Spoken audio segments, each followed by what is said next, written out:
쉽지않은데 건너편에서 멀리 가겠네. 어디 가세요? 왜 이렇게 멀리 가 계세요? 하면은 더 오셔도 될 것 같은데요?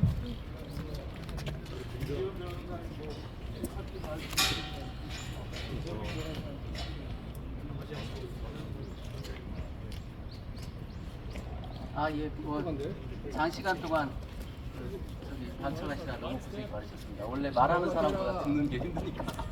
근데 오늘 가장 큰 수확이라면 이제 이종섭 전 국방장관에 대한 증인 채택, 그리고 박진희 군사보좌관의 통신 기록을 보게 된 것은 굉장히 큰 의미가 있었고요. 그리고 유재현 법무관리관에 대한 증인신문도 생각보다는 많이 진술을 좀 들었습니다. 일단 뭐 수사권이 없다라는 게 그 법무관리관 입을 통해서 말도 안 된다는 소리가 확인이 됐고요. 또 그리고 정종범이 받아 적었다는 핵심적인 지시사항이 다 법무관리관이 아닌 정체불명의 목소리였다는 것이 좀 입증이 됐고, 그리고 법무관리관이 계속 주장한 뭐 특정해도 된다? 그건 이제 증거를 통해서 특정하면 안 된다라는 걸 지금 왜곡해서 허위 진술하는 게 거의 드러난 것 같고요. 그래서 앞으로 증인신문을 통해서도 보다 진실에 가까워질 수 있다. 그리고 지금 저희가 오늘 굉장히 고무적이라고 생각하는 건 박진희 폰을 이제 우리도 열어볼 수 있기 때문에 외압의 실체에 훨씬 더 가깝게 접근할 수 있다. 지금 오늘 그 공판에서도, 오전 공판에서도 제가 말씀드렸지만 그 해병대는 왜 말을 안 듣는 것이냐, 그건 분명히 실존하는 문자 같거든요.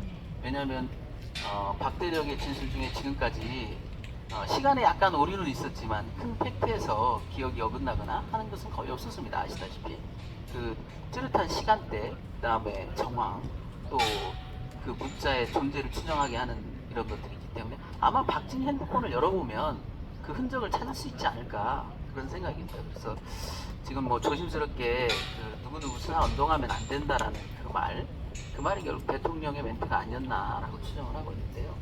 그 진실도 그렇게 오랜 시간이 걸리지 않고 저희가 확인할 수 있지 않을까, 그런 생각이 듭니다.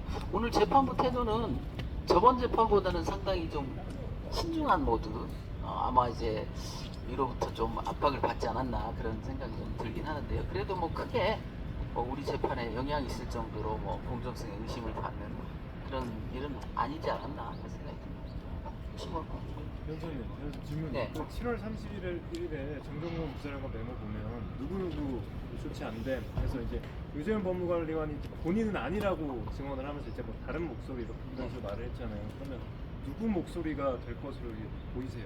저는 마지막에 정리한 그게 사실 아닐까. 휴가를 기점으로 해서 앞에 말은 장관이 한 말 같고요. 뒷말은 그 장관의 그 총체적인 그 선언에 대해서 중언 부언 그 말이 맞는 것도 같습니다라는 첨언이 아니겠느냐. 그렇게 저는 해석을 하고 있어요. 근데 적어도 이제 유재현 법무관리관 말을 채택한다 치더라도 지금 장관은 아무 지시를 한 적이 없다라는 말은 거짓말이 드러났죠. 왜냐하면 유재현 법무관리관 말을 따른다 하더라도 유재현 법무관리관의 의견을 다 장관의 지시로 다 바꿔서 다 지시했다는 거거든요. 그럼 뭐 이게 장관이 사실 거기에 대해서 장관이 노코멘트 했다 하더라도 자기가 부른 회의석상에서 자기 참모가 하는 말이 자기의 지시사항이 아니면 누구의 지시사항이라는 건가요? 법리적으로 보면 말도 안 되는 변명을 했던 건데 이제 그 변명조차도 설탕이 없게 됐다. 근데 이제 제가 보는 바로는 정종범 부사령관의 그 핵심적인 진술이 그거였거든요. 아까도 설명됐지만 들어갈 때 장관이 누군가와 얘기를 한참 하고 있었고 그 다음에 법무관리관이 말을 했다. 이 말은 상당히 신빙성이 있는 것 같아요. 최초 진술이기도 하고 또 정황에도 왔고요. 1번부터 쭉 적어나간 그 정종범 부사령관의 메모 형태를 보더라도 이게 1번부터 10번이 순서로 헷갈리게 적었을 리 없다. 적어도 휴가까지는 법무관리관이 말한 흔적이 없고 또 말할 사연도 아니기 때문에 그 앞에 멘트는 전부 다 장관이 한 말이고, 그렇다면 장관의 스스로의 생각이냐 아니면 누군가로부터 지시받은 거냐, 아무래도 후자이겠죠. 저희는 그렇게 보고 있습니다.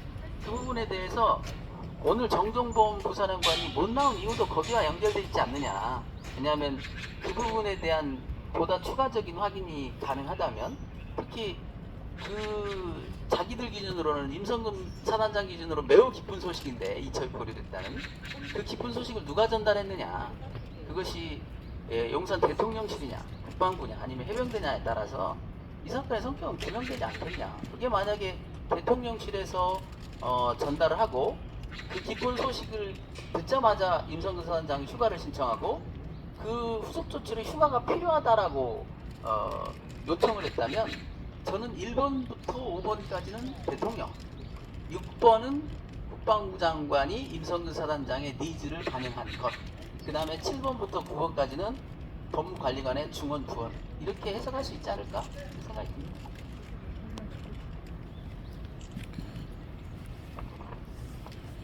오늘 유재은 법무관리관 증언 중에서 유재은 법무관리관이 말을 잘 하다가도 이 특정 키워드만 나오면은 기억이 안 난다고 하거나 안 했다고 하거나 증언 거부권을 행사했습니다. 그 키워드는 대통령실 임성근 사단장입니다. 본인 스스로도 법률가이니까 잘 알고 있을 겁니다. 국방부에서 법무관리관 차원에서만 한 지시라면 법률가들끼리 한 것이기 때문에 어떻게 방어가 될 수도 있겠습니다만, 대통령실 그리고 임성근 사단장을 살리기 위한 이런 키워드가 개입되는 순간 이것은 곧 직권남용 혐의가 매우 짙어지고 본인이 처벌받을 수 있기 때문에 증언 거부권을 행사한 것입니다.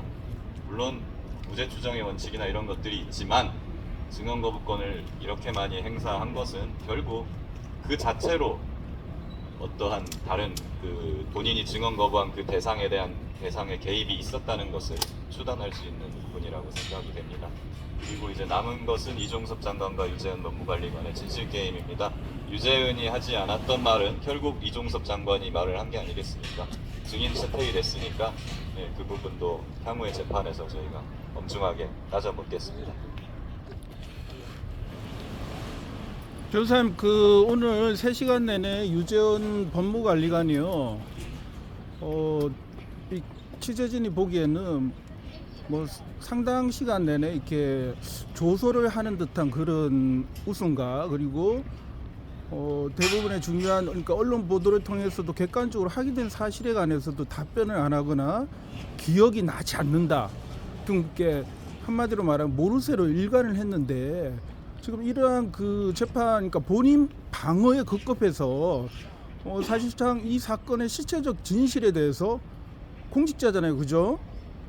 밝힐 의지가 전혀 안 보였거든요. 그렇다면 이것은 특검의 필요성을 역설적으로 얘기해 주는 거 아닌가, 그런 생각이 드는데 어떻게 보십니까? 그렇습니다. 왜냐하면 저희가 뭐 변호인단이기 때문에 그 부분에 대해서 재판정에서 얘기할 수는 없지만, 고위공직자 아닙니까? 자기가 공직과 관련돼서 한 얘기에 대해서, 한 일에 대해서 자기 범죄와 관련된다고 진술을 거부한, 참 치졸하기 그지없고, 그리고도 국록을 받고 있다는 것이 참 어이없는 일이죠.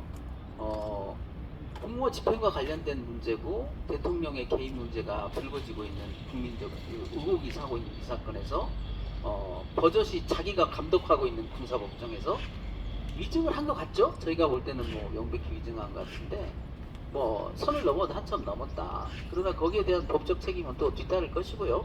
왜 이렇게 계속 악수를 두고 속된 말로 매를 거는지 좀 개인적으로 좀 이해가 안 되고 딱합니다. 오늘 박정훈 대령이 직접 신문을 여러 번 요구한 이유에 대해서도 한마디. 그러니까 이제 그 당시를 직접 본 사람의 생생한 멘트가 신빙성을 굉장히 높이지 않습니까? 저번에 이제 김기한 사령관한테도 제가 물어봤듯이 마지막 술 먹으러 가자면서 답 없지 머리 아프지 술이나 한잔 할까? 이 말은 굉장히 그 자체로 신빙성이 높거든요. 그래서 사실 이번에 이제 유재은 법무관리관의 네 번째 통화식 첫 멘트, 그걸 좀 정확하게 전달하기 위해서 했는데, 그 부분에 대해서 재판부가 굉장히 부정적으로 나온 것은 좀 예상밖이었다. 왜냐하면 지난 신문 때 분명히 본인 신문을 했거든요. 법상 본인 신문이 제한되지 않습니다. 근데 어떤 이유로 본인 신문을 제한했는지는 좀 석연치 않은 부분이 있고, 아직 그것 때문에 무슨 재판부에 대한 어떤 공정성을 의심하거나 불신이 표현하기는 그렇지만 이게 반복된다면 또 원래대로 돌아가고 있는 거 아니냐. 저번 재판 때 보여줬던 굉장히 적극적인 모습과는 좀 다르지 않느냐. 특히 우리가 신청한 그 통신사실 조회도 사실은 이종섭 장관을 채택한 것만으로도 저는 참 다행이라고 생각은 하지만 또 지난 재판의 태도를 보면 이 모두를 받아들이지 못할 이유도 없지 않느냐. 이게 어떤 기류 변화를 또 암시하고 있는 건지는 또 다음 재판을 또 봐야 되겠죠. 예, 오늘 저 통신 조회 관련해 가지고 정확하게 이제 통신 사실 확인 자료입니다만 그 이종섭 장관이랑 박진희 전 군사보좌관 건만 채택이 됐습니다. 근데 제가 전에서부터 강조를 하고 있지만 이 통신 기록은 7월 8월이 되면은 삭제가 됩니다. 그렇기 때문에 좀 그런 걸 감안한다면 보다 많은 사람들에 대해서 보다 조기에 통신 기록을 지금 빨리 확보를 해야 되는데 일부만 저희의 요청을 채택한 것은 조금 유감입니다. 재판부에서도 이런 삭제 시점을 잘 고려해서 앞으로 저희가 이제 신청하는 부분에 대해서 전향적으로 잘 채택해 주기를 간절히 바랍니다. 조금 부연 설명 드리면요. 기억하시겠지만 이해람 중사 특검 당시 안미영 특검이 수사를 종결하고 기소를 할 때 발표한 보도자료가 아직 문건은 남아 있습니다. 당시 안미영 특검이 이야기한 것이 2년여가 더 지나서 당사자들이 핸드폰을 교체했고 통신 기록이 상실됐다라는 이야기를 해서 증거 확보에 매우 어려움이 있어서 기소를 하거나 공소유지를 하는데 어려움을 겪었다라고 이야기한 것을 비춰본다면 공수처의 압수수색으로 인한 증거 확보가 일부 되어 있긴 하지만 현재 이시원이라던가 대통령이 본인 스스로가 본인 사법 리스크라고 얘기한 만큼 대통령에 대한 실질적인 대통령실에 대한 압수수색이나 이런 것들을 감안한다면 사실상 요 몇 달 사이에 빨리 확보해야 될 증거들이 있다는 것을 명백하게 말씀드리고 싶고요. 공수처가 과연 새 처장이 오늘 인사청문을 했는데 대통령실에 대한 대통령에 대한 압수수색이 과연 가능할까라는 부분에 대한 것들을 감안한다면 28일 날 특검은 반드시 통과되어야 된다. 그렇지 않다면 저는 이 특검은 사실상 통과되기 22대에서는 어렵다라는 말씀드립니다. 이러면 얻는 효과는 특검을 존재하는 특검이 사실상 존재해야 됨에도 불구하고 특검을 없애는 것과 마찬가지이기 때문에 저는 28일에 특검이 반드시 통과돼야 되고 특검이 통과되지 않는다면 저는 다시 한번 강조드리지만 국민들에게 저항권이 부여된다라는 말씀을 다시 한번 상기드리고 싶습니다. 변호사님 저희 한 가지만요. 군사법원에서 1심 재판 지금 현재 그 진행 속도를 봤을 때 지금 특검 부분도 있고 22대 개헌에서 뭐 이렇게 거부권이 행사됐을 경우 재발의되고 하는 그런 절차가 있겠지만 전반적인 그 재판부의 재판 진행 속도 어떤 이런 그 진행하는 방식 이런 부분에 관해서 좀 중간 평가를 하신다면 어떻습니까? 네, 뭐 지금까지 좀 속도가 빠른 편은 아니었는데 다음 증인 신문을 또 4명 또 6월에 곧바로 증인 그 기일을 잡는 거 보면 재판부도 그 빨리 진행하자는 의지는 있는 것 같습니다. 그래서 저희도 최대한 그 스케줄에 맞춰서 최대한 빨리 이 재판을 종결할 수 있도록 대신 이제 증거는 충분히 확보할 수 있도록 저희가 본소송 촉탁이랄지 사실조회를 해서 어찌됐든 지금 공수처가 수사를 하고 있는 상황이고요. 저희한테는 또 이 재판이 있기 때문에 특검은 뭐 당연히 돼야 하지만 그것만 또 바라보고 있을 수는 없기 때문에 저희로서는 이 재판에서 최선을 다해서 증거를 최대한 확보하도록 그렇게 노력을 하겠습니다. 지금 오늘 군검찰이 의견서를 줬는데요. 이제 꼼꼼히 봐야 되겠지만 임종득, 임기훈을 몰랐다. 자기들은 그게 누군지 몰랐다. 라는 취지로 낸 것 같아요. 참 어이없는 일이죠. 그래서 또 오늘 또 지금 그 형사사건의 피의자로 입건된 자가 검사석에 버젓이 앉아서 공소유지를 하는 걸 보면서 참 이들의 그 후한무치가 지금 선을 넘어도 한참 넘었다. 그러나 그날이 멀지 않을 겁니다. 지금 5월 말경에는 이제 연보임 군검사에 대한 조사본부의 소환이 예정돼 있고요. 또 저희가 파악한 바로는 이제 김기한 사령관도 버틸 수 있는 한계치를 거의 넘어서고 있어요. 곧 그 대통령 경로에 대한 자백은 시간 문제 아니냐 그렇게 보고 있기 때문에 다음 주 또 그 다음 주 다음 주가 이제 거부권 디데이인데요. 그때를 또 기점으로 해서 많은 일들이 변화가 있을 거고 우리 사건이 그동안에 왔던 것을 보더라도 예상 밖의 어떤 뭐 호재라는 표현은 그렇지만 노력하다 보면 또 좋은 일들이 또 생길 수 있기 때문에 특검의 뭐 거부권 행사 여부랄지 제의 여부와 상관없이 저희는 그냥 묵묵히 하던 일 하고 최선을 다해서 팩트 발굴 하고 그걸 국민들께 알리는 데 최선을 다할 생각입니다. 정인채택 관련해서 대통령실 관계자 정인채택 신청한 사람이 있는지 그리고 물론 공수처에서 조사는 알겠지만은 지금 대통령에게 직접 외압을 행사했는지 물어보는 이 재판 과정을 통해서 물어보는 방법은 없습니까? 예를 들어서 대통령을 증인 신청할 수는 없나요? 당연히 증인 신청할 예정이고요. 이종석 국방장관 증인 신문과 거의 비슷한 시기에 지금 대통령실 임종득 임기원에 대해서는 다 신청할 생각입니다. 그 다음에 대통령에 대해서도 그 부분은 증인 신청 형태로 일단은 낼 생각입니다. 그러나 재판부가 채택할지는 모르죠.